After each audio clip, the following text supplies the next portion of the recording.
जी अस्सलाम वालेकुम रहमतुल्लाहि व बरकातहू। तमाम दोस्त बहन भाई बुज़ुर्ग सब ठीक और खैरियत से होंगे। अल्हम्दुलिल्लाह हमने यहाँ पे ऑफ़िस का आगाज़ कर दिया है शुजाबाद मैरिज क्लब का। यहाँ पे आप देख सकते हैं कि जी ये बुनियाद रखी गई है। ये फ्रंट पे जो है ये सामने बिल्कुल मेन रोड है, ठीक है। यहाँ पे पेट्रोलियम भी है, इकबाल पेट्रोलियम सर्विस, और ये तामीर जो है ये शुरू हो चुकी है अल्हम्दुलिल्लाह से। यहाँ पे बनेगा जनाब शुजाबाद मैरिज क्लब का जो हेड ऑफ़िस है।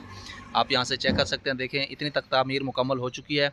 अभी जो है यहाँ पे मिट्टी का सिस्टम जो है ना वो इंशाल्लाह ताला शुरू होगा कोई 1 घंटे के बाद। तो ये मैं इसलिए आपके साथ शेयर कर रहा हूँ ताकि आपको पता हो कि यहाँ पे ऑफ़िस का आगाज़ होगा इंशाल्लाह ताला, जहाँ से फिर मुकम्मल मालूमात के साथ आपके साथ रब्ता किया जाएगा। आप ये देख सकते हैं, चेक कर सकते हैं, मेन रोड है। आप यहाँ पे तशरीफ़ लाइएगा इंशाल्लाह ताला जब आपको टाइम दिया जाएगा। जज़ाकल्लाह, अस्सलाम वालेकुम।